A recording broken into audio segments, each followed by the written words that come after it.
The wind had teeth tonight. Eli McCrae felt them bite through his worn sheepskin coat, a dry, merciless cold that seemed to come right up from the frozen earth itself.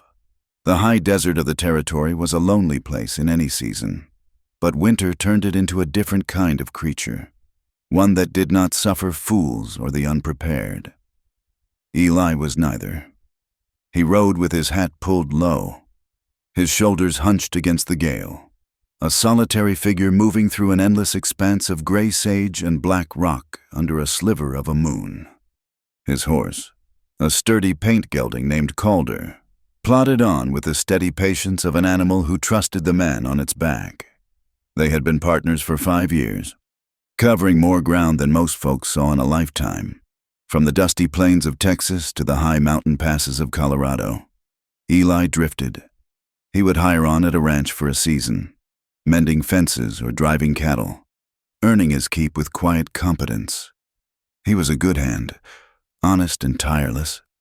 Foreman always asked him to stay on for another season. He never did. The moment the work was done and the silver dollars were in his pocket, a restlessness would take hold of him, a familiar ghost that whispered of open trails and horizons he had not yet seen. But it was not the horizon he was chasing. He was running from a memory, one that was as sharp and cold as the night air. The memory had a name, Sarah, his sister. Younger by 6 years, with hair the color of corn silk and a laugh that could make a man forget his troubles. He remembered the day their father, a man hollowed out by grief and whiskey after their mother passed, had made the arrangement.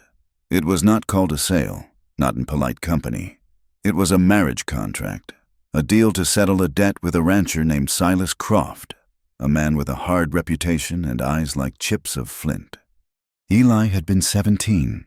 Full of a boy's fire and a man's helplessness. He had stood on the porch of their crumbling homestead and watched Croft lead Sarah away. She had looked back at him, her eyes wide with a terror she was trying to hide. He had promised her he would come for her, that he would work and save and buy her back from the devil himself. He had meant it with every fiber of his being. But the world was a hard place to make a dollar, and by the time he had scraped together enough to feel like a man who could make a demand, the news had found him. A letter, delivered by a traveling preacher, said Sarah was gone. An accident, they called it. A fall from a skittish horse. Eli knew better. He knew men like Croft. He knew how they treated things they believed they owned. The guilt was a stone in his gut. It had settled there the day he got the letter and had not moved since. He had failed her. He had not been there to stand between her and the cruelty of the world. Now, he saw Sarah in the faces of weary women in dusty towns, in the haunted eyes of saloon girls, in any soul that looked trapped and alone. He kept his distance, never letting anyone get close enough to depend on him. He could not bear to fail someone again. It was better to be a ghost yourself, passing through without a trace. Calder suddenly stopped, his ears privating forward, twitching. Eli reined him in, his hand resting instinctively on the worn handle of the Colt Peacemaker at his hip. He listened, his senses tuned to the language of the wilderness. The wind howled, a mournful, lonely sound, but beneath it, there was something else, a thin, wavering cry, almost lost in the gale. It was not the sound of a coyote or a cougar. It was human. He nudged Calder forward, moving toward a dark shape against the landscape, the skeletal remains of an old sheep pen, its timbers bleached silver by the sun and scoured by the wind. The sound came again, a choked sob that was torn away by the wind as soon as it was uttered. Eli swung down from the saddle, his boots crunching on the frozen ground. He kept his voice low and steady, the way you would with a spooked horse. "Hello there? Anyone needin' help?" There was no answer, only the ceaseless moan of the wind through the broken slats of the pen. He moved closer, his eyes adjusting to the deep shadows. And then he saw her. She was huddled in a corner where two of the broken walls met, a small, shivering bundle of misery. A threadbare shawl was wrapped around her shoulders, offering no real protection from the cold. Her dress was simple, dark, and torn at the hem. Her feet were bare, tucked beneath her, but he could see they were raw and blue with cold. He approached slowly, making sure his hands were visible. She was just a slip of a thing, her face hidden in the shadows cast by the shawl. All he could see was a cascade of dark hair, tangled with bits of brush, and the violent tremor that racked her body. "Ma'am," he said, his voice softer now, "you'll freeze to death out here. Let me help you." She flinched at the sound of his voice, curling tighter into herself. He took another step, and she finally looked up. Her face was pale and smudged with dirt, her lips a faint shade of blue, but it was her eyes that stopped him cold. They were wide and dark, and so empty of hope they looked like holes burned into her soul. It was a look he had seen before, in the last letter he ever got from Sarah. "Go away," she whispered, her voice a dry rasp. "Just leave me be." "I can't do that, ma'am," Eli said simply. "The coyotes will be on you before morning." He expected her to argue, to weep, to beg. He had seen women in all kinds of distress, but she did none of those things. She just stared at him with that hollow, defeated gaze, a chilling stillness in her features despite the shivers that shook her. "Don't save me," she breathed, the words barely audible over the wind. "Don't save me if you can't stay tonight." The words struck him with a strange force. They made no sense, yet he felt a weight in them he could not explain. It was not a plea, it was a condition, a warning. It was the strangest thing he had ever heard from a person on the brink of death. For a moment, he was silent, the wind whipping his hair around his face. Her words seemed to probe at the one thing he never offered, the one thing he always ran from: staying. He pushed the thought aside. Philosophy had no place in a blizzard. Survival was all that mattered. "I reckon I can manage one night," he said, his tone leaving no room for argument. He turned away from her and began gathering dry sagebrush and splintered wood from the broken pen. He worked with an efficient, practiced grace, building a small fire in the most sheltered corner. He struck a match, cupping his hands around the tiny flame until it caught, licking at the tinder and blooming into a small circle of life in the crushing darkness. The firelight danced across her face, revealing the sharp lines of her cheekbones and the dark circles under her eyes. She had not moved, just watched him with that same unnerving stillness. He walked back to Calder, unstrapped his bedroll, and pulled out his heavy, wool-lined coat. He returned to her and, without asking permission, draped it over her trembling shoulders. The coat swallowed her small frame, but he saw the shivers lessen almost immediately. "Here," he said, pressing his own tin cup of lukewarm coffee into her hands. Her fingers were so cold she could barely hold it. He had to steady her hands with his own. They felt like ice. "Drink it slow." She obeyed, her eyes never leaving his face as she took a small, careful sip. The warmth seemed to startle her. He watched her for a long moment, the firelight catching the flicker of some unreadable emotion in the depths of her gaze. He did not ask her name. He did not ask her what had happened or who she was running from. He knew from the barefoot tracks in the dirt that she had been running hard. He knew from the look in her eyes that it was from something worse than just the cold. Questions would only be a cruelty. "There's a line shack about a mile from here," he said, his voice a low rumble. "It'll be warmer than this. You need to get out of this wind. Can you ride?" She shook her head. A small, barely perceptible movement. "I can't." "I'm not asking," he said, though his tone was not harsh. He was stating a fact. "I'll help you up. We're going." He helped her to her feet. She was weak, her legs buckling beneath her. He had to practically lift her into the saddle, settling her in front of him. He wrapped one arm securely around her waist, pulling a spare blanket over her legs. She was stiff and unyielding in his arms, her body a knot of tension. He clicked his tongue, and Calder started forward, picking his way carefully through the dark. The woman did not speak. She just leaned her head back against his chest, her eyes closed. and he could feel the faint, exhausted tremors that still ran through her. The line shack was little more than a box made of rough-hewn timber, tucked into a small draw that offered some protection from the wind.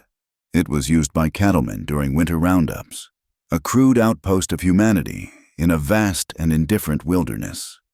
The door creaked open on leather hinges, revealing a single room with a packed earth floor, a stone hearth, and a narrow cot with a straw-stuffed mattress. It was not much, but it was shelter. Eli slid from the saddle and gently lifted her down. She could barely stand. He guided her to the cot and helped her sit.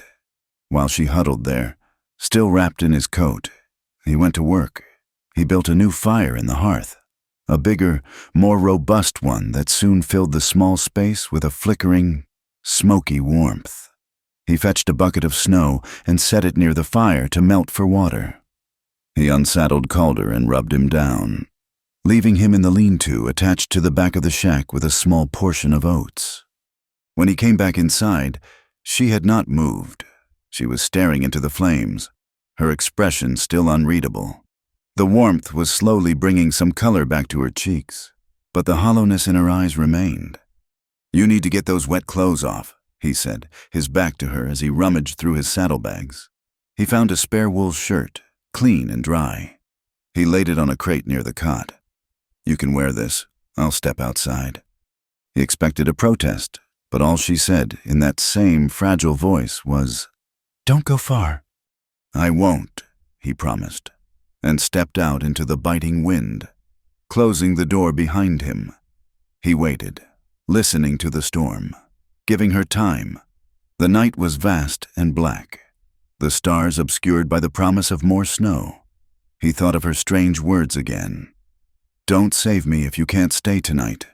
It sounded like the plea of a child afraid of the dark, but it had been spoken with the weary resignation of an old woman. It was a riddle he was too tired to solve. After a few minutes, he knocked lightly on the door. "Ma'am?" "You can come in." He entered to find her sitting on the edge of the cot, dressed in his oversized shirt. It hung on her like a dress, reaching nearly to her knees. Her torn dress was laid out near the fire to dry. She had used a corner of the blanket to dry her hair, which now hung in damp, dark waves around her shoulders. She looked younger than he had first thought, and more fragile. He heated up the last of his coffee and fried a few strips of bacon in a small pan. He handed her a piece on a biscuit. She ate it slowly, mechanically, as if she had forgotten what hunger felt like. They sat in silence for a long time. The only sounds the crackling of the fire and the howling of the wind outside. The contrast was stark, a raging, chaotic world outside, and a pocket of stillness within. Finally, she spoke, her voice still quiet but a little stronger now. She was not looking at him, but at the dancing flames. "He will not want me returned," she said, the words coming out in a disjointed whisper. "Not like this."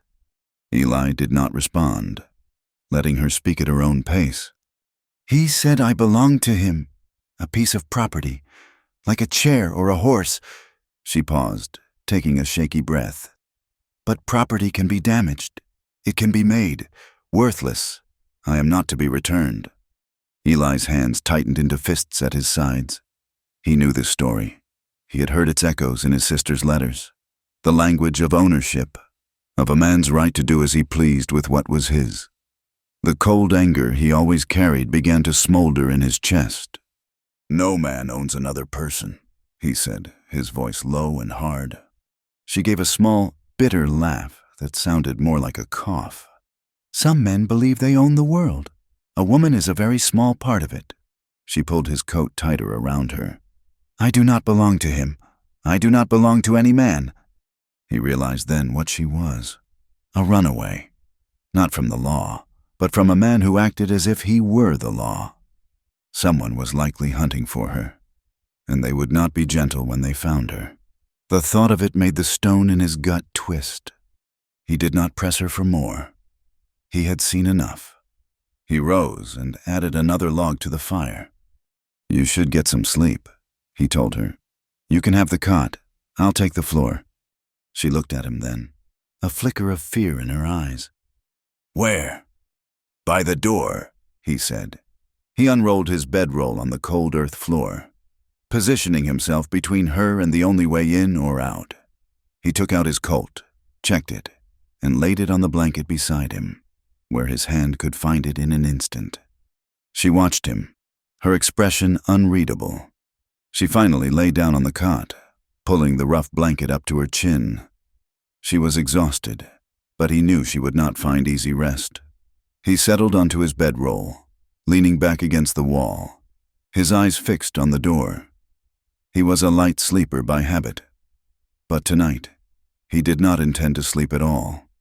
The wind battered the small shack, rattling the door in its frame and shrieking through the cracks in the walls. It sounded like a legion of ghosts trying to get in. Inside, the fire cast long, dancing shadows. The minutes stretched into an hour, then 2. He thought she had finally fallen asleep, but then he heard it, a soft sound, like a mouse rustling in the straw. It was the sound of a woman crying in her sleep. Small, broken sobs, punctuated by whimpers of no and please. Eli did not move. He just sat there in the dark, his gun by his side, listening to her nightmares and the howling of the wind. He was her guardian tonight, a stranger keeping watch over another stranger's broken dreams. He thought of his sister, Sarah, and wondered if she had cried like that in the night, alone in the house of a man who owned her. He had not been there to hear her. He had not been there to stand guard at her door. He was here now, for this woman, for this one night. He would not fail. He would not sleep. He would just sit and watch and wait for the dawn. The first light of dawn was a weak, gray thing, filtering through the single grimy pane of glass in the line shack's wall. It revealed a world transformed, a landscape buried under a fresh blanket of snow. The wind had died down to a low, mournful whistle.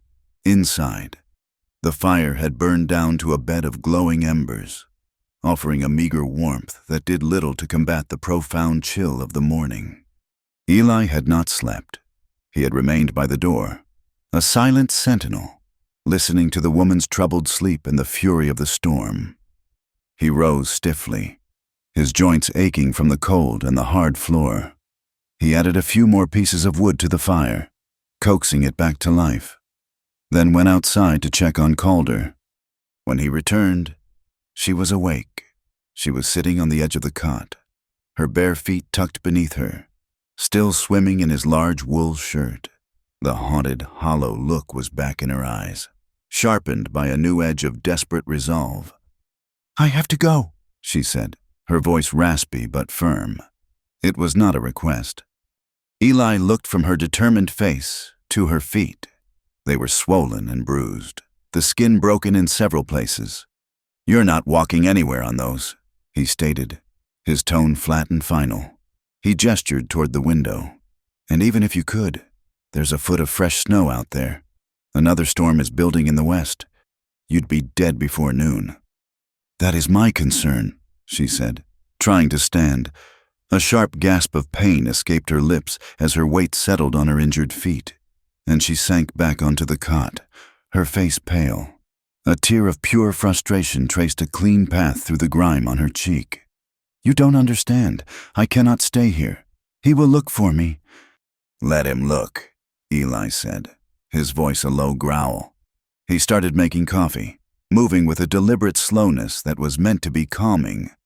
"You'll be no good to yourself if you're dead. You'll rest today. We'll wait for the storm to pass. Then we'll figure out what comes next." She watched him, her jaw tight, a cornered animal looking for an escape she knew did not exist. For now, she was trapped by her own broken body and the will of the stranger who had saved her. She said nothing more, but her silence was a heavy, resentful thing. The day passed in a slow, suffocating quiet. The storm rolled in as Eli had predicted, a thick gray curtain that blotted out the sky and sent snow swirling against the little shack. They were sealed in, two strangers in a tiny box adrift in a sea of white. Eli cooked what little food he had, more bacon, hard biscuits softened in coffee. He fashioned a crude pair of bandages for her feet from a torn piece of a spare shirt. He did not ask her name, and she did not offer it. He called her ma'am, and she did not call him anything at all. But the silence, like a tightly wound spring, could not hold forever. It was in the long hours of the afternoon, as they sat on opposite sides of the hearth, that the pieces of her story began to surface. They came not in a rush, but in broken fragments, delivered in a low, toneless voice that seemed detached from the horror of the words themselves. "My name is Clara," she said suddenly, staring into the fire. "It was my mother's name." Eli just nodded, giving her the space to continue if she chose. "My parents died of a fever when I was 16, she went on, her voice barely a whisper. "My uncle took me in. His farm was failing. He had debts." She paused, and her hands, resting in her lap, clenched into tight fists. "There was a merchant in town, a man named Mr. Jacobson. He was older, a widower. He was looking for a wife." Eli's gut tightened. He knew this kind of story. He had seen the quiet transactions in dusty general stores, the exchange of a young woman for the cancellation of a debt or a parcel of land. It was an old, ugly part of the world that decent folk pretended not to see. "My uncle told me it was my duty. He said Mr. Jacobson was a respected man, that I would have a fine house and pretty dresses." A bitter, humorless smile touched her lips for a second. "The justice of the peace came to the farm. I signed a paper. My uncle was given a pouch of gold coins, and I became Mrs. Jacobson." She fell silent again, and Eli could hear the faint, ragged edge of her breathing. He poured her a cup of hot water, all he had left besides coffee. She took it, her fingers trembling slightly. "The house was fine," she continued, her gaze still fixed on the flames. "But it was a prison. He kept the windows shuttered. I was not allowed to go to town, not even for church. He said a wife's place was in the home, tending to her husband." Her voice faltered. "He was not a kind man. He believed a wife was a possession, to be used as he saw fit. He was thorough in his beliefs." The careful, sterile words she used were more chilling than any graphic detail. Eli felt a cold rage begin to build inside him, a familiar fire that always burned just beneath the surface. He thought of his sister, Sarah, and the vague, terrified hints in her letters about her own husband's cruelty. He imagined this woman, Clara, enduring the same fate, alone and locked away. "I tried to tell my uncle," Clara whispered, shame and pain coloring her voice. "I saw him once when he came to deliver eggs. I tried to tell him that it was not right, that I was afraid. He told me not to be a foolish girl. He said a wife must be obedient, that Mr. Jacobson was a good provider, and that I should be grateful." She looked at Eli then, for the first time since she had begun speaking, and her eyes were swimming with a pain so deep it seemed bottomless. He had already spent the money. That was the nail in the coffin, the finality of the transaction. She was no longer her uncle's problem. She was property that had been sold and paid for. "How did you get away?" Eli asked, his voice rougher than he intended. Clara looked back at the fire. There was another girl, a young woman who worked in the kitchen. Her name was Agnes. She was quiet, but she was kind to me. She would sneak me extra food sometimes. One night, Mr. Jacobson was angry. He locked me in my room for 2 days. When he finally let me out, Agnes was gone. He told me she had run off, stolen some silver. I did not believe him. She took a shaky breath. A few days later, I was cleaning his study. I found a ledger hidden in a floorboard beneath his desk. It was full of names, girls' names. Beside each name was a date and an amount of money. And beside 4 of the names, there was another date and a single word. Expired. The last name was Agnes. The word hung in the air of the small shack, expired, like a contract or a piece of spoiled meat. Eli felt the blood drain from his face. This was not just a story of a brutish husband. This was something darker, more monstrous.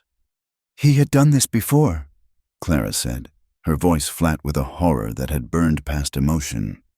"He would acquire a girl, use her up, and when he was tired of her, or when she became too difficult, he would dispose of her and find another."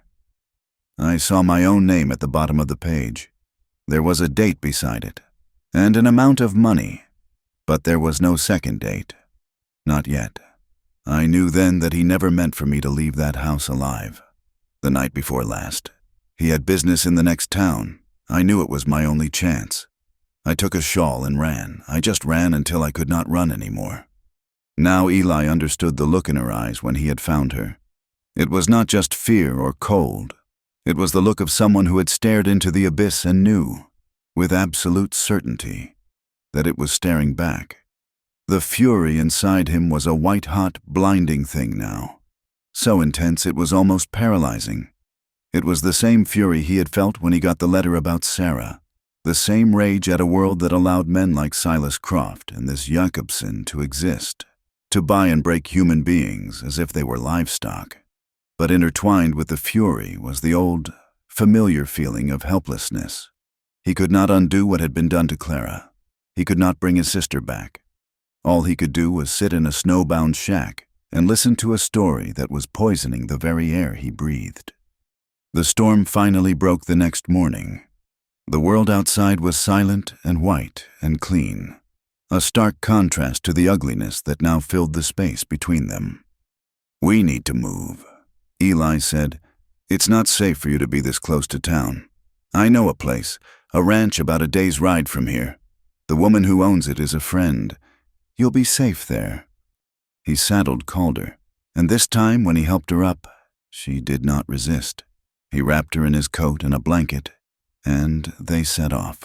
Two small figures moving across a vast, empty landscape. They rode for hours, the only sound the muffled crunch of Calder's hooves in the snow. Late in the afternoon, they crested a ridge and saw it below them, a small ranch nestled in a valley, a curl of smoke rising from the chimney of the main house. It was the McGovern place. Eli had worked for old man McGovern years ago. Before he passed, his widow, Mary, ran the place now with the help of a few loyal hands. She was a tough, no-nonsense woman with kind eyes and a core of steel. Mary met them on the porch as they rode in.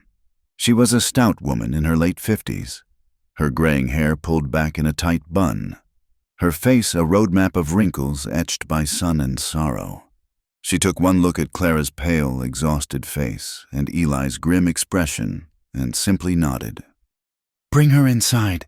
Eli," she said, her voice raspy but warm. "There's soup on the stove." Mary asked no questions.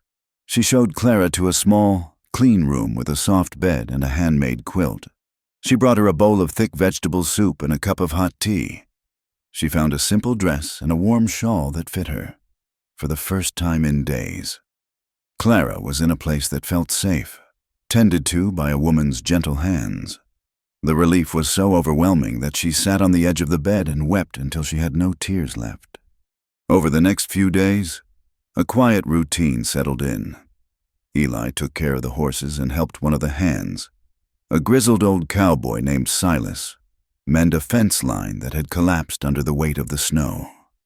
Clara, once she was able to walk without pain, began to help Mary in the kitchen. She kneaded bread, her hands slowly losing their stiffness. She peeled potatoes, her movements becoming less hesitant. She fed the chickens, scattering the grain in the cold, crisp air. The simple, rhythmic tasks seemed to ground her, to pull her back into her own body. Life began to creep back into her face. The hollow look in her eyes began to recede, replaced by a cautious awareness. She spoke little, but she listened to the easy banter between Mary and the ranch hands. Color returned to her cheeks. She was like a winter-starved plant finally brought into the sun. One afternoon, Eli rode into the small supply town a few miles away. When he returned, he had a small package wrapped in brown paper. He found Clara by the chicken coop, her back to him. "Brought you something," he said gruffly. She turned, startled. He held out the package. She took it, her fingers brushing his, and unwrapped it slowly. Inside was a scarf. It was made of soft, cheap wool, but it was a brilliant, defiant red, the color of a summer sunset. She looked from the scarf to his face, a question in her eyes. "Figured you needed something warmer than that old shawl," he mumbled, unable to meet her gaze. She touched the soft wool, a strange expression on her face, and then she smiled. It was not a big smile. It was a small, fragile thing, a hesitant upward curve of her lips. But it was real. It reached her eyes, and for a fleeting second, the deep sadness in them was gone, replaced by a light that was so pure and bright it made his chest ache. Seeing that smile, knowing he had put it there, nearly broke him. It was a glimpse of the woman she might have been, the woman she could still become, and it stirred a protective instinct in him so fierce it scared him. That night, another storm blew in, this one angrier than the last. Thunder rattled the windows of the house, and rain lashed against the roof. Eli had made his bed in the barn loft, preferring the quiet solitude to the spare room in the house.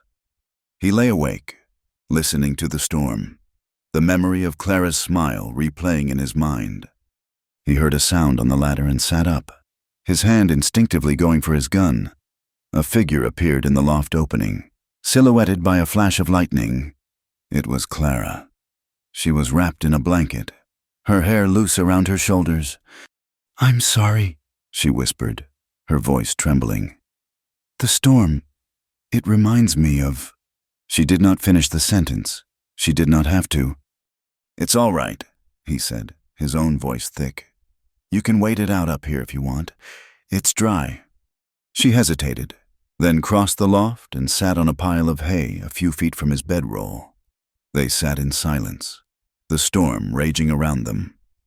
Another crash of thunder, louder this time, shook the entire barn.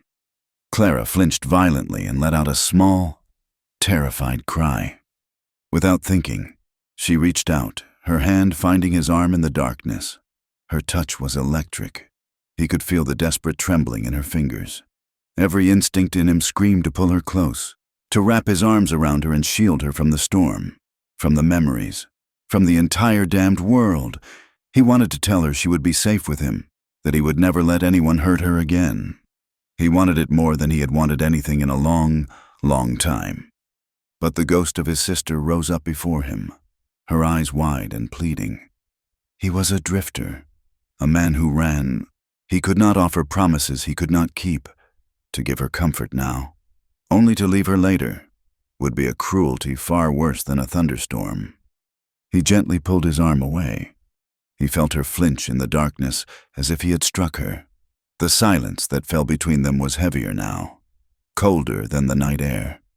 She whispered again, the words he had heard once before, but this time they were not a delirious plea. They were a clear, heartbreaking challenge. "Don't save me unless you're staying." Eli stared out the hayloft window, at the rain-streaked darkness, and said nothing. He could not lie to her, and he could not give her the truth she needed. His silence was his answer. He felt her stand up. He heard the soft rustle of the hay as she turned and crossed the loft. He heard her footsteps descending the ladder. He did not turn to watch her go. He just sat there, alone in the darkness, the storm inside him raging far more violently than the one outside. The next morning, the storm had passed, leaving the world washed clean. Eli went to the main house for breakfast. Mary was at the stove, her face grim. The small room Clara had been using was empty. Her bed was neatly made. The red scarf was folded on the pillow. Clara was gone. The sight of the empty room was a punch to the gut. Eli stood in the doorway, his gaze fixed on the neatly made bed, on the pillow, A splash of brilliant red. The scarf. She had left it behind. It was not just an object. It was a statement, a rejection of the one small piece of warmth he had offered her. He had given her a scarf but withheld himself. And she had understood the difference. He had failed her last night. And this was the consequence. A cold dread, sharp and familiar, coiled in his stomach. It was the same feeling that had haunted him for years, the ghost of another failure, another empty room. He turned and strode out of the house, his face a mask of grim determination. Mary was on the porch, a worried look in her eyes. "She took one of the old blankets and a bit of bread from the kitchen," Mary said quietly. "Headed east, toward the main trail." Eli did not say a word. He just nodded, his jaw tight, and headed for the barn. He saddled Calder with a fierce efficiency, his movements sharp and angry. He was angry at Clara for running, for choosing the dangerous unknown over the fragile safety of the ranch. But underneath the anger was a deeper, more corrosive emotion. He was angry at himself. He had seen the terror in her eyes during the storm, felt the desperate plea in her touch, and he had pulled away. He had wrapped himself in his own past, his own fear, and left her alone in the dark. He rode hard, pushing Calder at a pace that ate up the miles. The snow had begun to melt under the morning sun, turning the landscape into a muddy, difficult track. But he saw her footprints, small and solitary, heading resolutely east. She had a good head start, but she was on foot, and he was on horseback. It was only a matter of time. He found her late in the morning, a few miles from the main crossroads. She was standing beside a rickety wagon, speaking to a man with a long, somber face and a dusty black coat, a traveling preacher, by the looks of him. The wagon was piled high with Bibles and religious tracts. Clara was gesturing east, her expression pleading. She was trying to get a ride, trying to disappear. Eli reined Calder to a halt a few yards away, the sound of the horse making both of them turn. Clara's face went pale when she saw him. The preacher looked from Eli's hard face to Clara's frightened one, and seemed to sense a trouble he wanted no part of. "Is this man bothering you, sister?" the preacher asked, his voice thin and reedy. Before Clara could answer, Eli swung down from the saddle. He ignored the preacher, his eyes locked on her. "Get your things," he said, his voice low and strained. "We're going back." "I am not going back," Clara said, her chin lifting in a show of defiance that was undermined by the tremor in her voice. "This good man has offered to take me as far as Willow Creek." "And what's in Willow Creek?" Eli demanded. "There is a convent nearby," she said, her gaze unwavering. "A place for women who wish to leave the world behind. I am going to seek sanctuary there." Eli let out a short, harsh laugh that had no humor in it. "Sanctuary? You think hiding behind a stone wall is going to save you? You're just running again, Clara, trading one prison for another." The accusation struck a nerve. Color flooded her cheeks. "I am not running," she retorted, her voice rising with a strength he had not heard before. "I am making a choice to not be a burden on anyone, a choice to not be another broken woman waiting around for a man to disappear when things get difficult." Her words hit him like a physical blow, a perfectly aimed shot that found the heart of his guilt. She was throwing his own cowardice back in his face. He had no answer for it, none that was not a lie. "My husband is coming for his wife," Eli said to the preacher, the words tasting like ash in his mouth. It was a lie, but it was a language men like the preacher understood, a language of ownership and authority that would shut down any argument. The preacher's face immediately changed. He looked at Clara with a new suspicion, a hint of pity mixed with judgment. "Is this true, sister? Are you a runaway wife?" Clara looked at Eli, her eyes blazing with betrayal. She opened her mouth to deny it, but she saw the iron resolve in his face. She knew he would not leave without her. Defeated. She gave a single sharp nod. "The Lord's path is one of reconciliation," the preacher said, already backing away toward his wagon. "You should return to your husband and seek forgiveness. I will pray for you." He climbed onto his wagon seat, clucked at his mules, and trundled away without a backward glance, leaving them alone on the muddy road. The silence that fell between them was thick with unspoken accusations. "You had no right," Clara whispered, her voice shaking with rage. "I had no choice," Eli shot back. "You were about to throw your life away." "It is my life to throw away," she cried, her composure finally breaking. "It is mine, not yours, not his. What do you care? Anyway, you made it clear last night. You are not staying, so why can you not just let me go?" "Because I found you barefoot and half dead in a sheep pen," he roared, his own control snapping. "Because I have seen what happens to women who have no one to stand up for them. I will not have your death on my conscience. 2. The word hung in the air between them. 2. It was a slip, a crack in the wall he kept so carefully built around his past. He saw the flicker of confusion in her eyes. He turned away from her, his anger spent, leaving only a hollow ache in its place. "Get on the horse," he said, his voice flat and weary. This time, she did not argue. The fight had gone out of her. He helped her into the saddle, then mounted behind her. The ride back to the ranch was a long, miserable journey in complete silence. He could feel the rigid set of her shoulders, the tension in her small frame. He had dragged her back from one escape, but he knew she was already planning another. They returned to find Mary McGovern waiting on the porch, her arms crossed over her chest.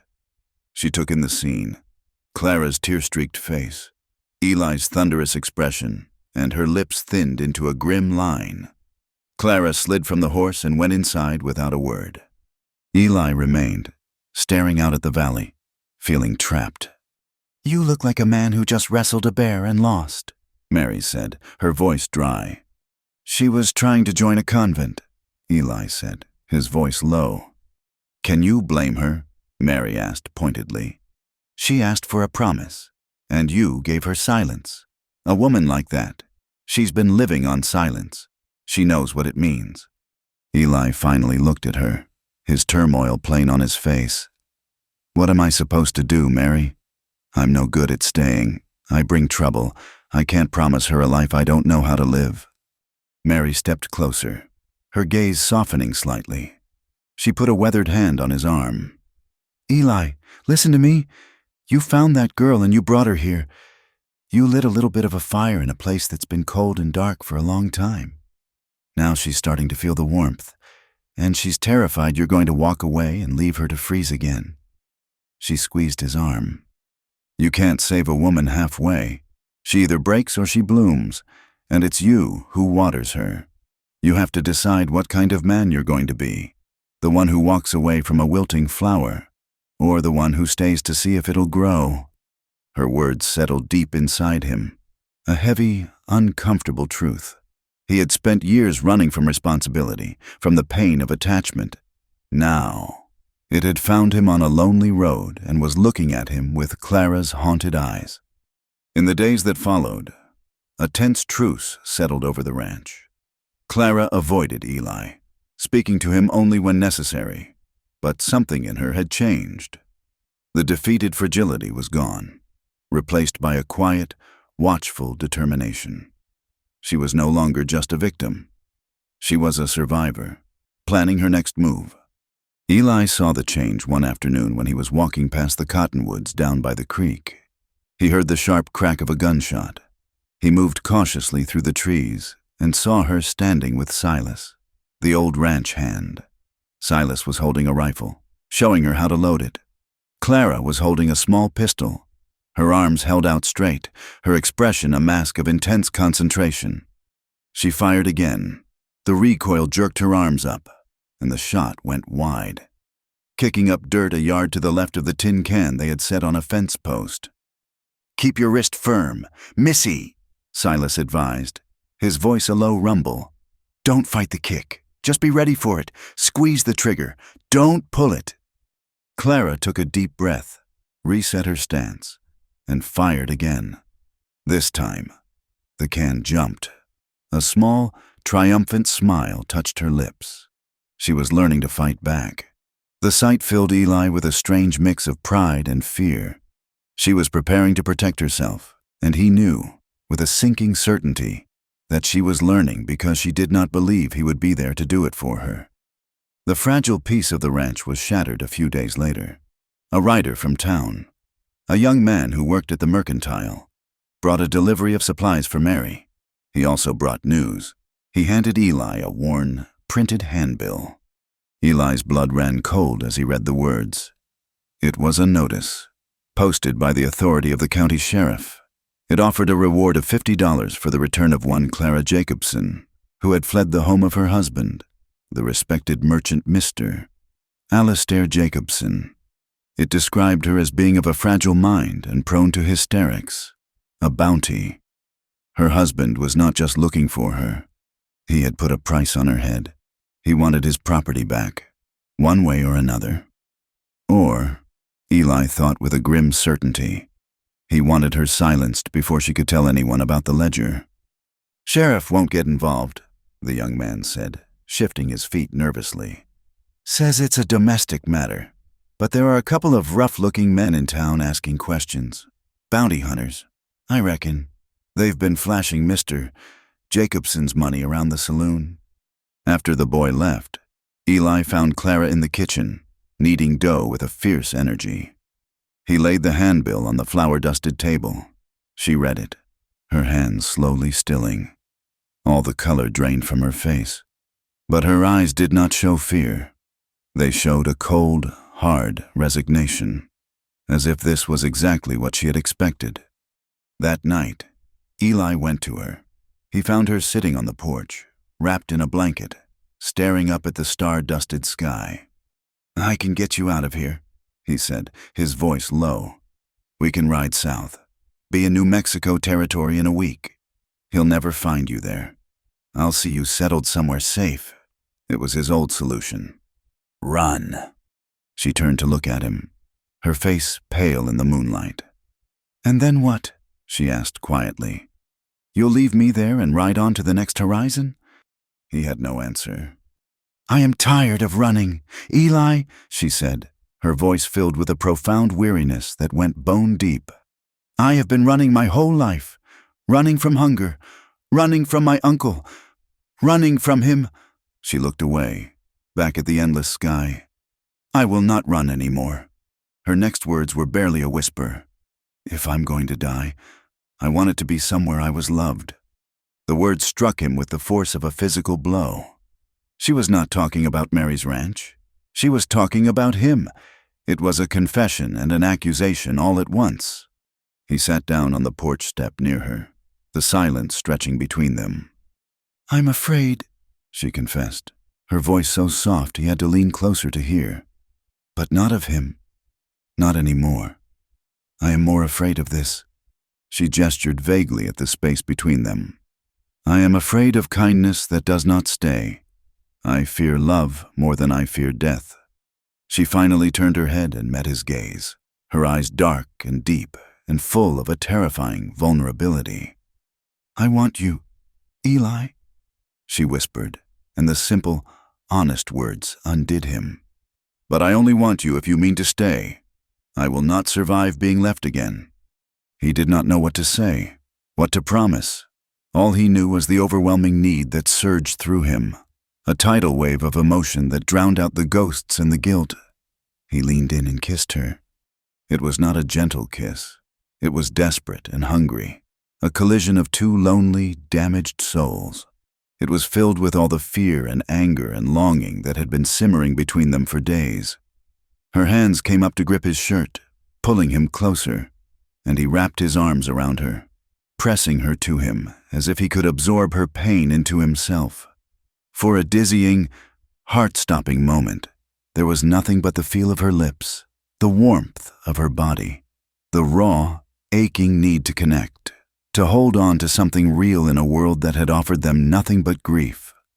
But as the kiss deepened, the old panic clawed at him. The ghost of Sarah rose in his mind, her face pale and accusing. "You couldn't save me," the terror of loss, of failure. was a cold poison in his veins. To feel this much for Clara meant risking a pain that would shatter him completely. He could not lose someone like this again. He could not. He pulled back, his breathing ragged. He saw the raw hope in Clara's eyes instantly curdle into a familiar, devastating hurt. The light he had seen flicker to life in her was extinguished, leaving only the old, hollow ache. He stood up, unable to look at her. "I can't," he rasped, the words feeling like shards of glass in his throat. He turned and walked away, back to the solitude of the barn, leaving her alone on the porch, shivering in the cold moonlight. The emotional tension had stretched between them until it had finally snapped, leaving them both wounded, trapped in the prisons of their own pasts. The silence that followed the broken kiss on the porch was a cold, heavy thing. It settled over Mary's ranch like a winter fog, seeping into the spaces between words, turning every shared glance into an exercise in pain. A chasm had opened between Eli and Clara. He had offered a moment of desperate connection, and then, in his terror, had thrown them both back into their separate prisons of grief and fear. He slept in the barn, she in the little room in the house. They moved through the daily chores like ghosts, their orbits carefully avoiding collision. The outside world, however, does not wait for broken hearts to mend. 2 days after Eli had seen the bounty notice, the threat arrived. They rode into the small supply town on tired-looking horses. 2 men who looked like they had been scraped from the grimy floor of a cheap saloon. One was thin, with a weasel-like face and eyes that shifted constantly, taking in every detail with a greedy, calculating hunger. The other was his opposite, a brutish, heavy-jawed man with a gut that strained the buttons of his filthy vest and hands like smoked hams. They did not wear badges, but their trade was written all over them in the casual way their hands rested near the worn grips of their pistols. News traveled fast in a place that small. Silas, the old ranch hand, heard the talk when he went in for a sack of flour. He came back to the ranch with his face grim, and his report was short and sharp. "They're asking about a runaway girl," he told Eli, his voice low as they stood by the corral. "Jacobson's men, the thin one's named Jed. He's doing the talking. The big one just drinks and glares. They're making no secret of it. They aim to collect their $50. A cold, hard knot formed in Eli's stomach. This was it. The trouble he always ran from had finally caught up to him. But this time, running was not an option. He had dragged Clara back here. He had made this his problem. "Stay here," he told Silas. "Keep an eye on the place. And on her." Without another word, he saddled Calder and rode for town. He found them in the saloon, as he knew he would. The place was mostly empty in the middle of the afternoon, smelling of stale beer and desperation. The 2 bounty hunters were at a table in the corner, a bottle of cheap whiskey between them. Eli walked straight to their table, his spurs ringing softly on the dusty floorboards. Jed, the thin one, looked up, a smirk playing on his lips. "Well, look what the cat dragged in. You lost Cowboy?" "I'm the man you're looking for," Eli said, his voice level and cold. He remained standing, looking down at them. "The woman you're hunting, she's with me, and she's not going back." The big man grunted, a low, menacing sound, but Jed just chuckled. He leaned back in his chair, tipping it onto its back legs, the picture of insolent confidence. "Is that so?" Jed said, his eyes glinting. $50 says she is. The law's on our side. Friend, we got a legal paper from her husband and the blessing of the sheriff. She's property. Stolen property, you might say. And you're the one who stole her." "She's not property," Eli said, the words coming out like chips of ice. "And you're not taking her." Jed's smirk widened. "Brave words, but you're just one man. And from the looks of you, you ain't got 2 nickels to rub together. Jacobson is a rich man, a man with influence. You think you can stand in his way?" He leaned forward, his voice dropping to a conspiratorial whisper. "Look, friend, maybe we can make a deal. You tell us where she is. We give you a cut. $10. You can be on your way. No trouble. She's just a woman, after all. And from what I hear, she's damaged goods anyway." The casual, dismissive cruelty of the words sent a white-hot flash of rage through Eli. He saw Sarah's face, heard Clara's broken sobs in the line shack. His hand twitched, wanting to draw his pistol and wipe the smirk off Jed's face permanently. But he knew it would be a fool's move. He was in their territory, and they held all the cards. "There's no deal," Eli said, his voice dangerously low. "This is your one and only warning. Ride out. Forget you ever heard her name. If you come near that ranch, I'll kill you." The big man started to rise, his face turning a blotchy red. But Jed waved him down. He just laughed, a dry, rattling sound. "I don't think you will," Jed said, his amusement gone, replaced by a chilling certainty. "Because you know what we'll do? We won't come for you. We'll wait till you're gone. We'll go to that ranch, and we'll drag her out, and whether she's kicking and screaming or not, we'll take her back to her husband. It's all the same to us." He paused, letting the threat sink in. "Maybe we'll have a little fun with her on the way. A little compensation for our trouble. Who's going to stop us? You? The old woman who owns the place?" He called her a name then, a crude, vile word that was meant to strip away the last of her humanity, to reduce her to a thing, an object with a price tag. Eli's vision went red. He took a step forward, his body coiled like a snake ready to strike, but he stopped himself. He was one man, and they were two. A gunfight here would solve nothing and get him thrown in jail or killed, leaving Clara completely unprotected. He had lost. He had walked in here to make a stand and had been utterly defeated by the cold, ugly logic of their world. With a final, hate-filled glare, he turned and walked out of the saloon, the sound of Jed's mocking laughter following him into the street. He rode back to the ranch with a storm raging inside him. He had failed. He had confronted the monsters, and they had laughed in his face. He felt the old, familiar helplessness wash over him, the suffocating guilt of a man who could not protect the people who needed him. That night, the house was quiet, but it was a heavy, waiting silence. Clara had seen the look on his face when he returned. She knew.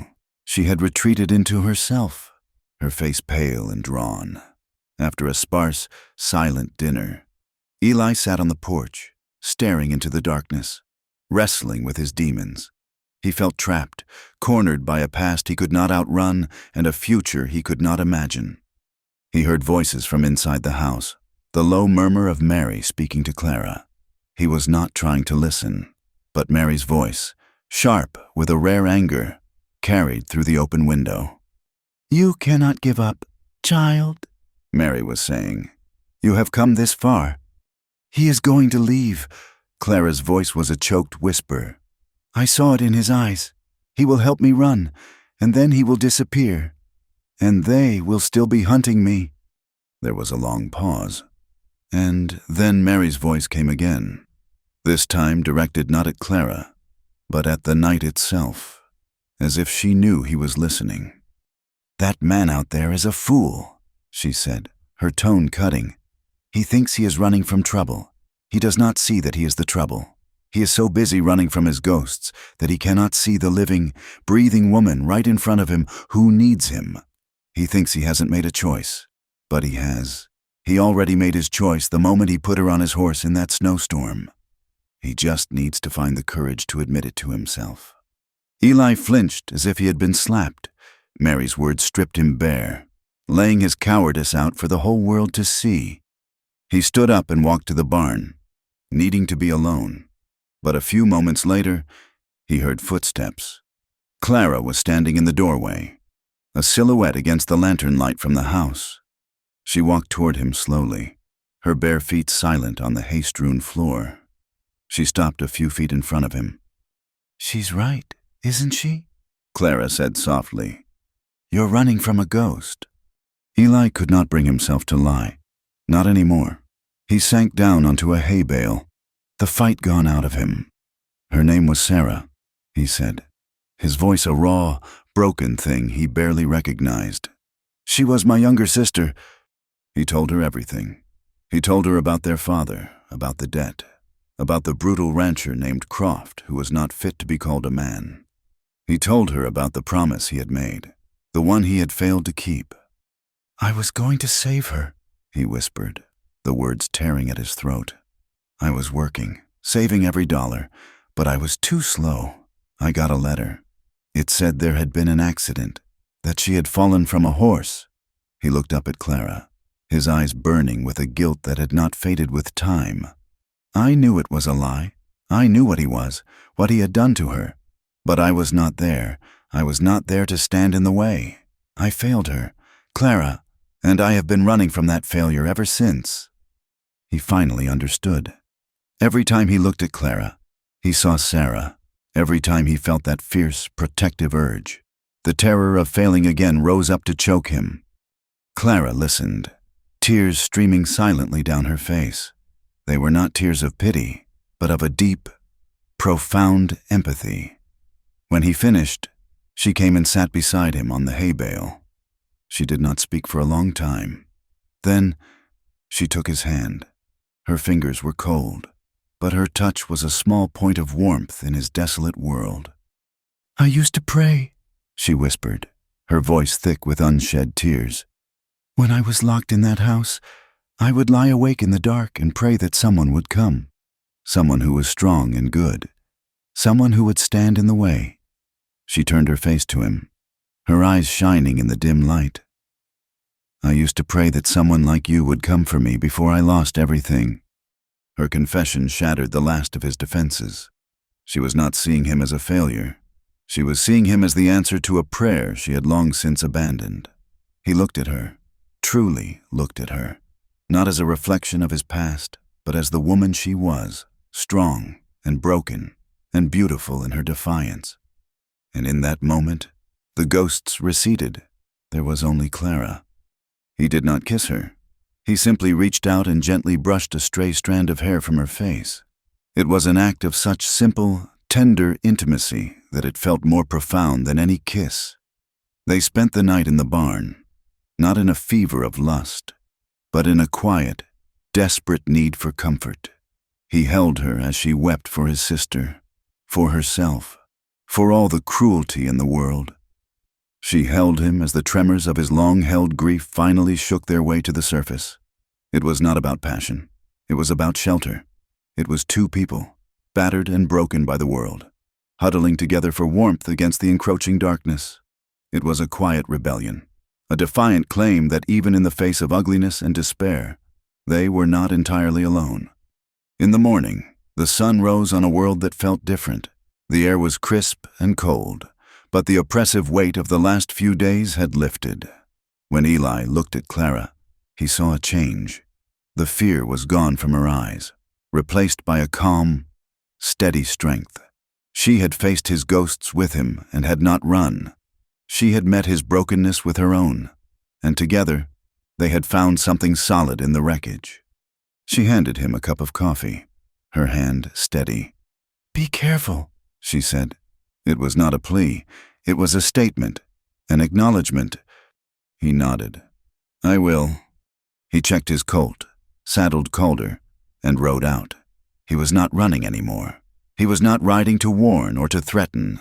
He was riding to finish this. He found them by the dry riverbed south of town, packing up their camp. They were planning to come for her today. Jed saw him coming and reached for his rifle. The big man drew his pistol. "I told you to ride out," Eli said, his voice as flat and deadly as the landscape around them. "And I told you she was ours." Jed snarled. "Last chance. Cowboy. Ride away now. And live." Eli's answer was the smooth, swift motion of his hand drawing his pistol. The world exploded in a chaos of noise and smoke. A shot from Jed's rifle tore through the sleeve of Eli's coat. A hot, angry bee that missed his arm by an inch. Eli's first shot caught the big man in the chest, sending him stumbling backward with a look of stunned surprise on his brutish face. Jed fired again, and this time the bullet found its mark. A searing, white-hot pain erupted in Eli's left shoulder. The force of it nearly knocked him from the saddle, but he gritted his teeth, aimed, and fired again. The bullet hit Jed in the leg. The bounty hunter cried out, dropping his rifle and clutching his thigh. Eli swayed in the saddle, the world swimming in a gray haze of pain. He leveled his pistol at Jed's head. The thin man's eyes were wide with terror. "Get on your horse," Eli gritted out. The words strained. "Take your friend and get out of this territory. If I ever see your face again, I will not miss." Scrambling, his leg bleeding profusely, Jed managed to haul the big man's body onto his horse, then climbed onto his own. He gave Eli one last look, a mixture of hatred and fear, and then spurred his horse into a gallop, disappearing over the ridge. The adrenaline faded, and the pain in Eli's shoulder crashed over him in a dizzying wave. He slid from Calder's back, his legs giving out from under him. He collapsed onto the dusty ground under the shade of a cluster of cottonwood trees, his blood staining the dry earth a dark, ugly red. He did not know how long he lay there. Time seemed to stretch and blur. But then he heard the frantic sound of hoofbeats. He looked up to see Clara riding toward him on one of Mary's horses, her face a mask of terror. She leaped from the horse before it had even stopped and rushed to his side. "Eli!" She saw the blood, the pale, sweat-sheened look on his face. Without a moment's hesitation, she knelt beside him. She grabbed the hem of her simple calico dress, the one Mary had given her, and tore a long, clean strip from it, with gentle, steady hands. She pressed the makeshift bandage against the bleeding wound on his shoulder, her touch firm and sure. "It's all right," she whispered, her voice shaking but resolute. "I'm here. I'm not leaving." She stayed by his side, holding the bandage in place, speaking to him in low, soothing tones as the sun began to set, painting the sky in shades of orange and purple. The world grew dark, but she did not move. Through the long, cold hours of the night, she stayed. She did not save him. She simply stayed, and for the first time in his life, Eli understood that they were the same thing. The days that followed were a blur of pain and fever for Eli. The bullet had gone clean through the fleshy part of his shoulder. A lucky shot that could have easily been fatal, but luck did not make it painless. Mary McGovern, with a frontier woman's grim practicality, cleaned the wound with whiskey and stitched it shut with a steady hand, her face a mask of concentration.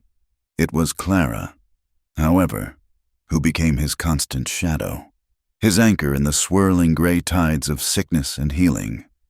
The roles were now reversed. He, the strong protector, was rendered as helpless as a child, while she, the fragile runaway, found a deep well of strength she had not known she possessed. She learned to grind herbs with Mary to make a poultice that smelled of earth and pine, applying it to his wound with hands that were surprisingly gentle and sure. She spoon-fed him broth when the fever left him too weak to lift his head. She sat by his bedside through the long nights, a damp cloth in her hand to cool his brow when the nightmares came. When he would call out a name she now knew, Sarah, she would not wake him, but would simply place a cool hand on his arm and whisper, "It's all right. Eli, I am here." And, as if her voice could reach him in that dark place, he would quiet. In those quiet hours, a new kind of intimacy grew between them, one forged not in desperation and fear, but in the slow, steady rhythm of care. He would wake sometimes in the dead of night and see her asleep in the chair beside his bed, her head resting on her arms, the lantern casting a soft, golden light on her face. A fierce, protective tenderness would swell in his chest, so powerful it was a physical ache. It was a feeling entirely separate from the guilt he felt for his sister. This was for Clara. It was a feeling that looked not to the past, but to the future. It was the terrifying, undeniable feeling of wanting to build a fence around this small, quiet life and never leave. As his fever broke and his strength slowly began to return, they started to talk. He would watch her as she mended one of his shirts, her brow furrowed in concentration, and he would tell her stories of the places he had been, the vast, empty plains and the towering, silent mountains. He spoke of his horse, Calder, and the simple freedom of the trail. He spoke of everything except why he had always kept moving. She, in turn, told him about her mother, about the small garden she used to keep, full of herbs and wildflowers. She spoke of a life before her uncle, before Jacobson, a life so small and simple it seemed like a dream. They were careful, tentative conversations, the mapping of each other's souls, piece by fragile piece. But while a quiet peace settled within the walls of the ranch house, the world outside was beginning to fester. The story of the gunfight by the riverbed had spread through town like a prairie fire. Jed, the bounty hunter, had made sure of it. He had limped into the sheriff's office, painting a picture of a crazed cowboy who had ambushed him and his partner in cold blood, all to protect a runaway, hysterical wife. The fact that his partner's body was found miles away did little to change the narrative. Eli was a troublemaker, and the woman he was protecting was a wanted woman, a piece of property that did not belong to him. The whispers started subtly. When Mary went to the mercantile for supplies, the conversations would halt. The women in the store would turn their backs, their faces pinched with disapproval. The men who had once greeted her with a friendly nod now averted their gazes. The bounty notice was still posted on the sheriff's door, a constant, ugly reminder that in the eyes of the law and the town, Clara was not a person who had escaped a monster. She was a criminal. The whispers grew louder, uglier. Words like harlot and adulteress were attached to her name. She was the woman who had bewitched a drifter into shooting a man down. She was trouble. The unspoken threat hung in the air. Mary McGovern was harboring a sinner and a gunslinger, and the good people of the town did not like it. The simmering hostility finally boiled over one evening. They were all in the kitchen, a rare moment of peace. Mary was reading the newspaper. Silas was cleaning a harness, and Clara was helping Eli eat a plate of stew, his left arm still in a sling.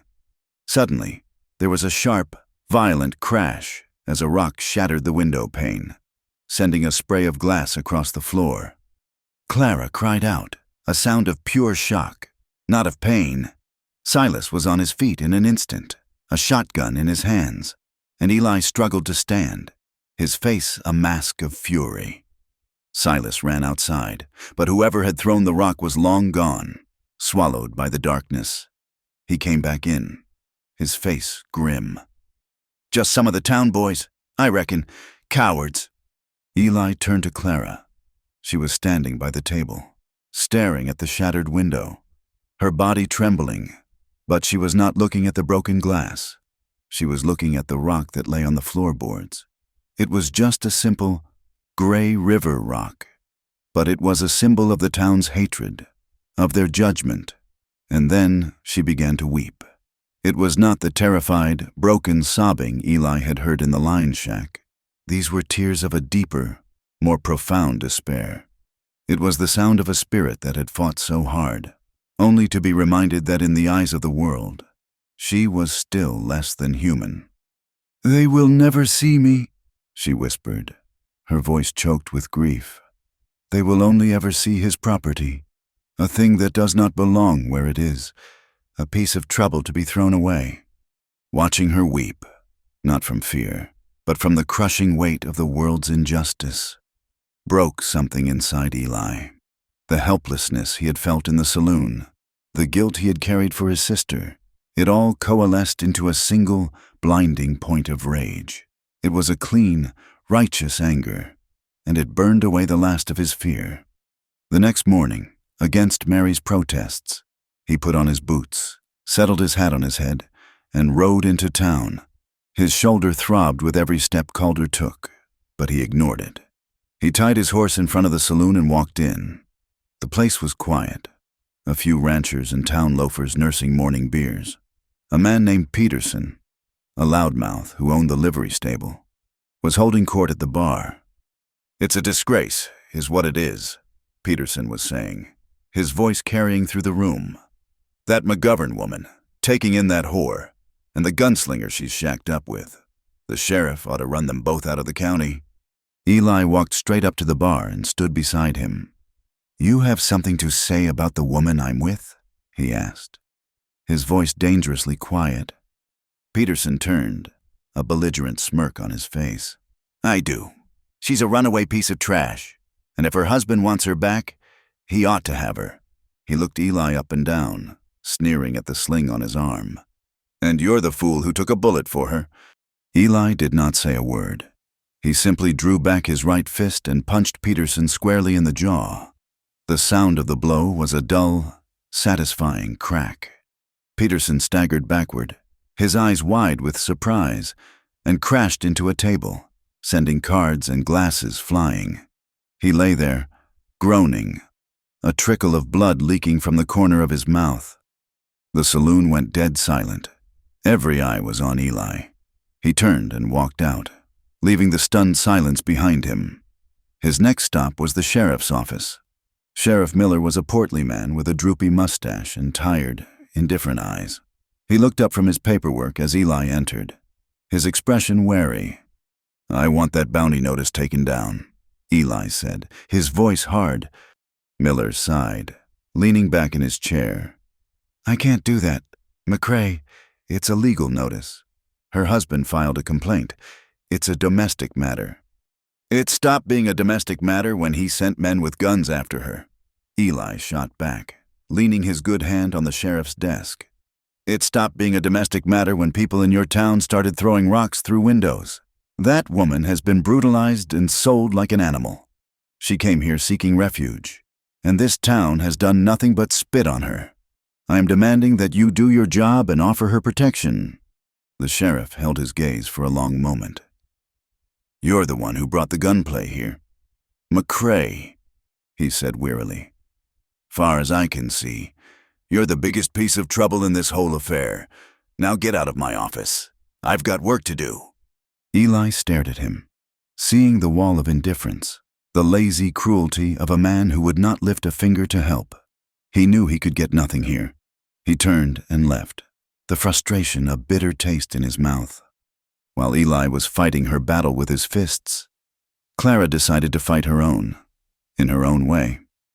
She put on the simple, clean dress Mary had given her, brushed her hair until it shone, and walked into town. But she did not go to the mercantile or the sheriff's office. She went to the church. It was a Wednesday, the day the ladies of the town held their sewing circle in the church basement. She walked down the steps and into a room that fell instantly silent.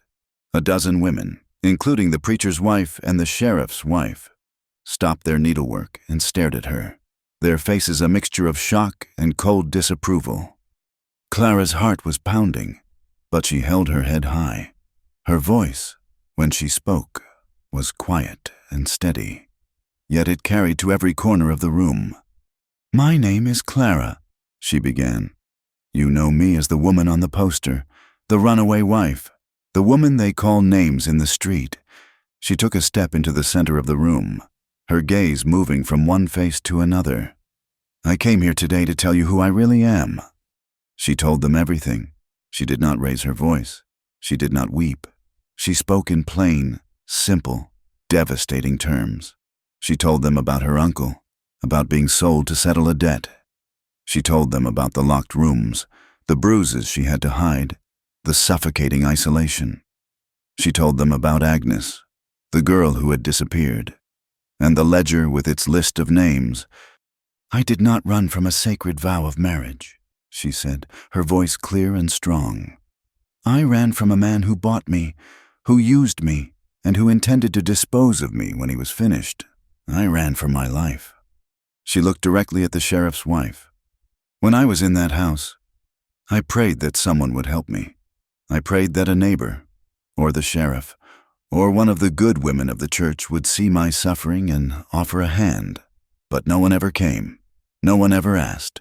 It seems it is easier to whisper about a woman's fall than to ask why she stumbled." She let her words hang in the suffocating silence. The women looked down at their sewing, unable to meet her gaze.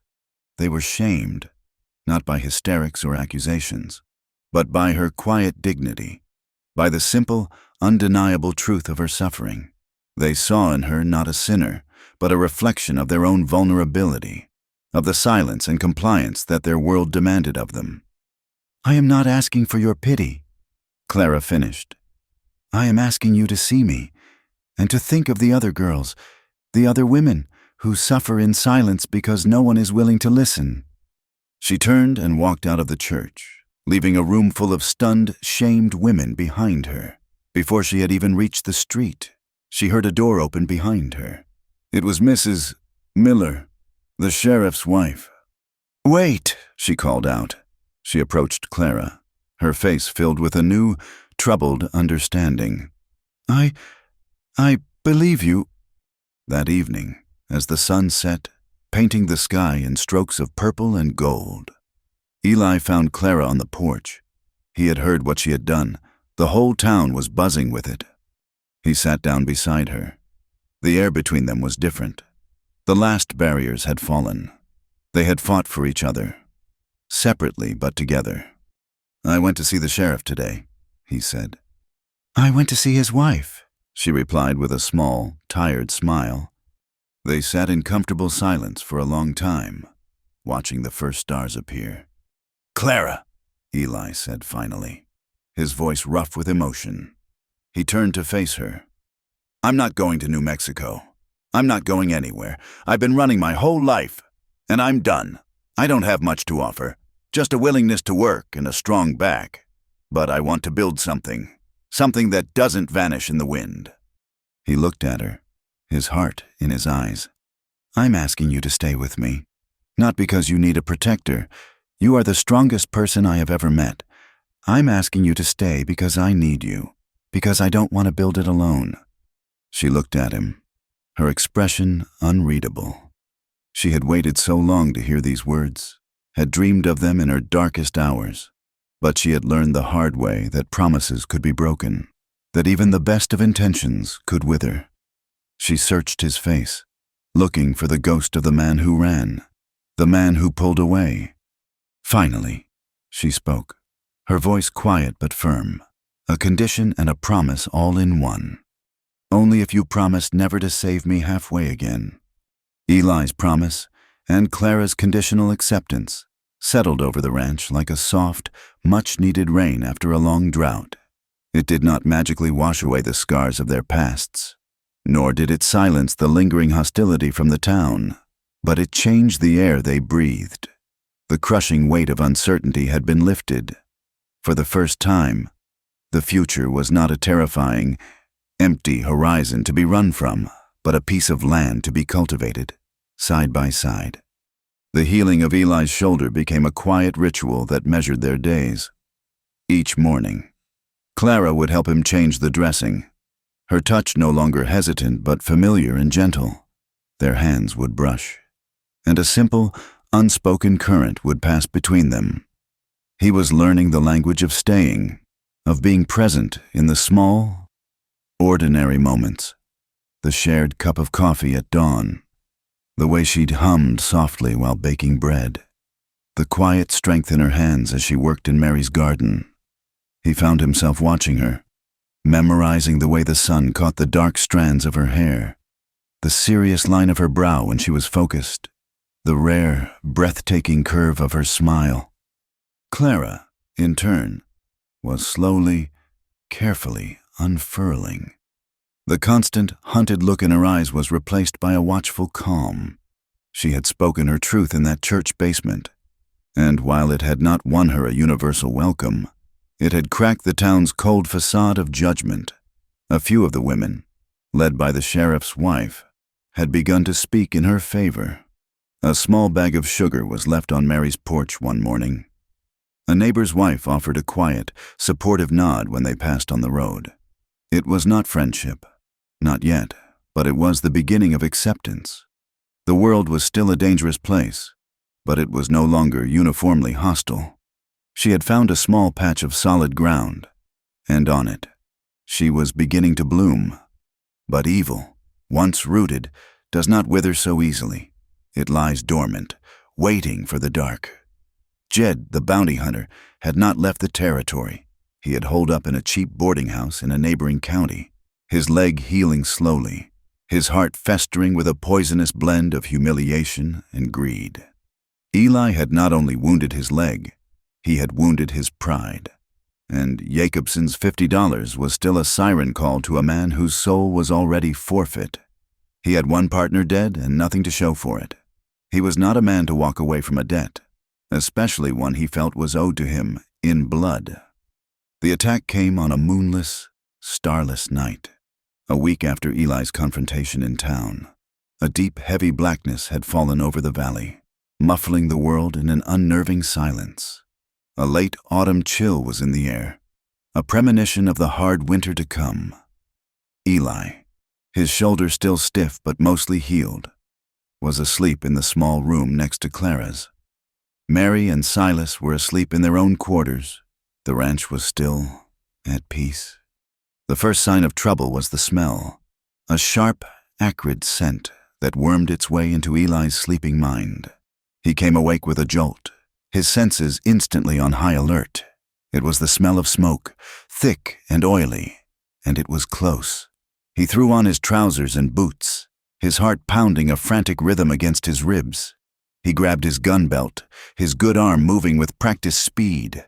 As he opened his door, he saw a terrifying, flickering orange light dancing against the windows of the main house. "The barn!" he heard Mary shout from down the hall. He burst out onto the porch and the heat hit him like a physical blow. The barn, the heart of the ranch, was engulfed in flames.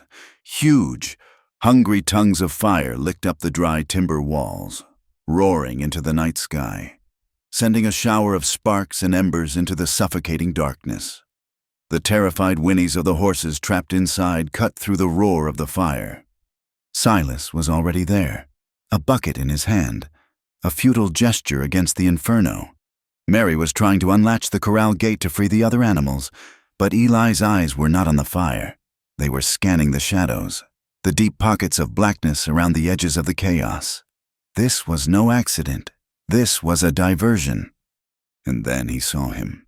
A figure emerged from the shadows near the house, a man moving with a pronounced limp. Jed. In his hand was a pistol, and his weasel-like face was illuminated by the firelight, twisted into a mask of triumphant malice. He was not looking at the barn. He was looking at the house. He was looking for Clara. "Clara!" Eli bellowed, turning back toward the house. The front door flew open and she appeared, her face pale with terror, her eyes wide with the reflection of the flames. She saw the fire, but then she saw Jed, and a new, more personal horror flooded her face. "Well now, there's the pretty little bird," Jed snarled, raising his pistol. "Time to go back to your cage." He lunged for her, grabbing her arm.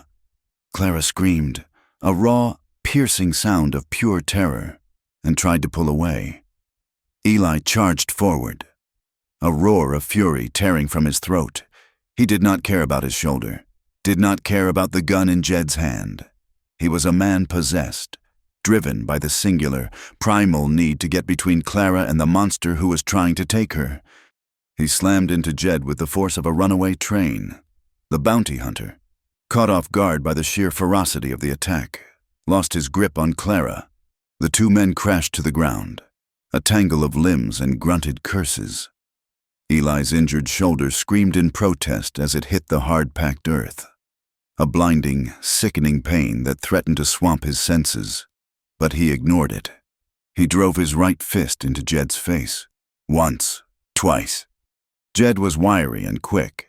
He twisted out from under Eli, kicking out with his good leg and scrambling to his feet.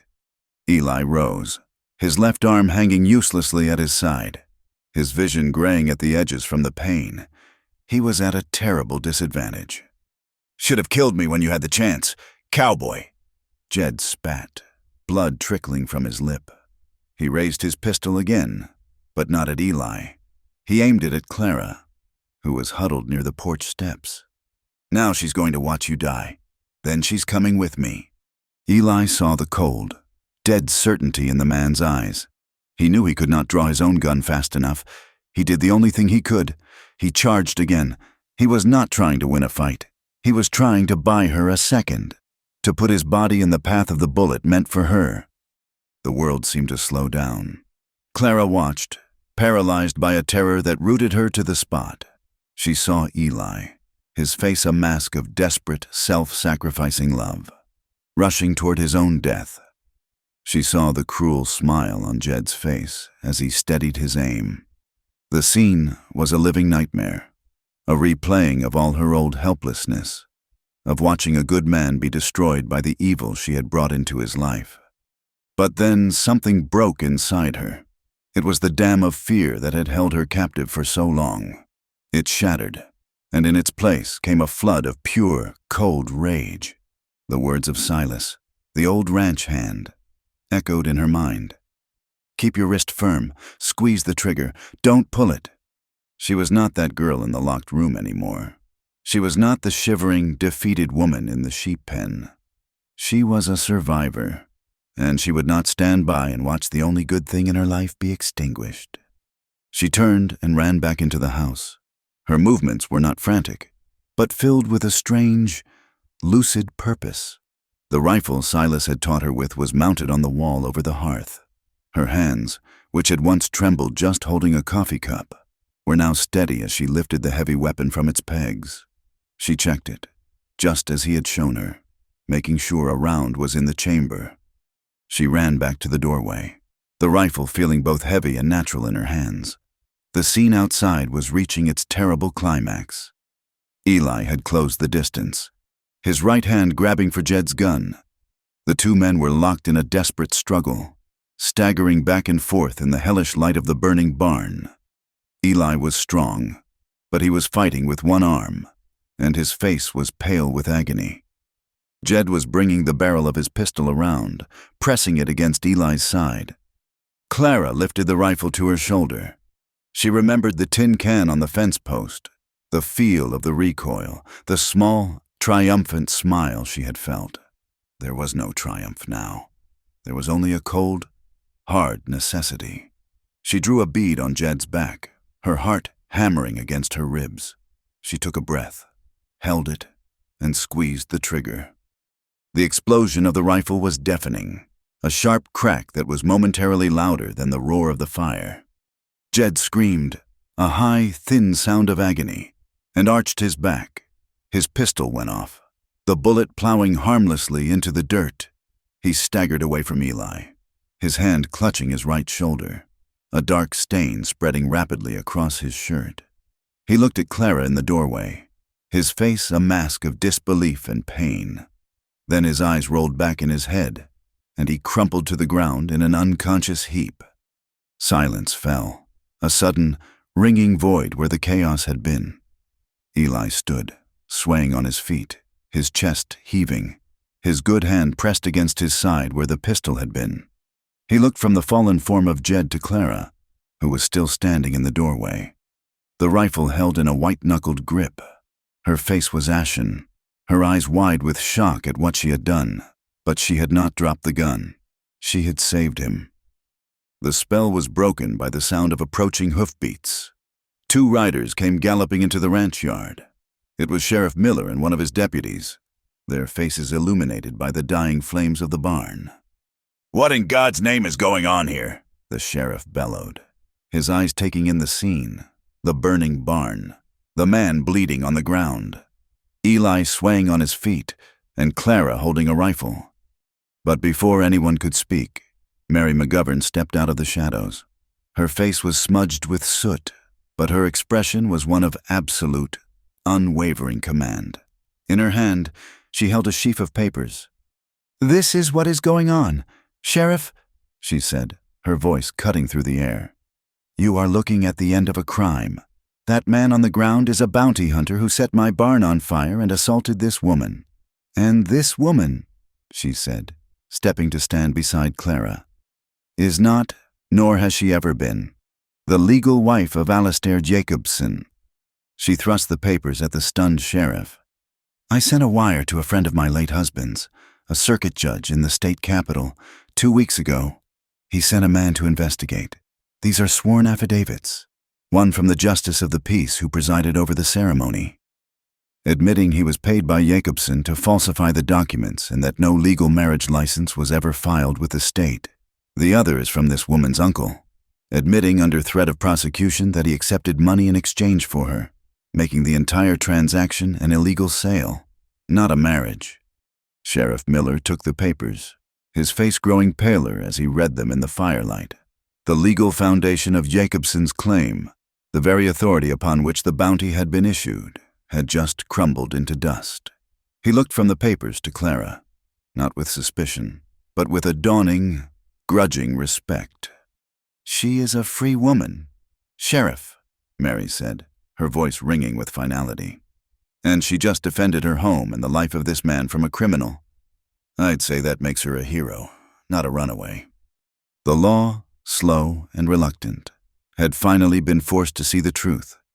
Jed was hauled away, and the story of Jacobson's monstrous dealings, now backed by legal documents, spread like wildfire.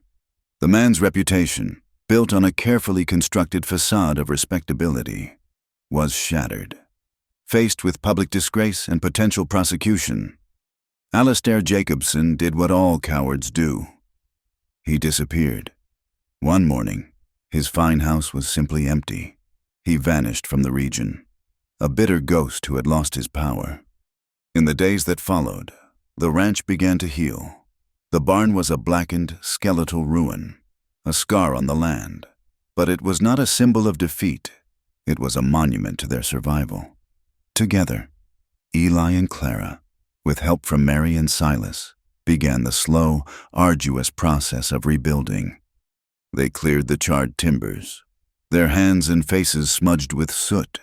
They laid a new foundation, their movements falling into an easy, companionable rhythm. He would lift the heavy beams, his shoulder now strong enough for the work, and she would be there to help guide them into place. It was hard, physical labor, but it was honest work. With every nail they hammered, they were not just building a barn, they were building a life. One afternoon, when the new frame was up, casting long shadows in the late autumn sun, Eli took out his knife. He found a place on one of the main support beams, a spot that would always be visible. Carefully, with painstaking slowness, he began to carve 2 words into the fresh, pale wood. When he was finished, he stepped back. She stayed. Clara came and stood beside him, her hand finding his. She read the words, and a slow, beautiful smile spread across her face. It was not the small, fragile smile he had seen before. This one was full and radiant, a smile that reached her eyes and lit them from within. That night, they sat on the porch of the new, unfinished barn, the clean scent of sawdust and pine filling the air. The sky was a vast, deep velvet, scattered with a brilliant spray of stars. The world was quiet again, but this time, it was a peaceful, contented silence. He draped his old sheepskin coat over her shoulders. She leaned against him, her head resting on his good shoulder, fitting there as if it were the place she had been searching for her entire life. She looked up at the endless river of stars, a stark contrast to the dark, suffocating room where she had once prayed for a savior. "Tonight," she whispered, her voice soft with a deep, unshakable peace, "I don't need saving." Eli felt his heart swell with a love so profound it almost hurt. He kissed her temple, a gentle, reverent touch. He was not her savior. She was not his redemption. They were just 2 people who had found their way home. "I stayed anyway," he replied. "Thank you for being a part of our story tonight. We would love to hear where you are listening from in the comments, so we can all connect through these tales. Please subscribe to the From Wild West channel and share your thoughts.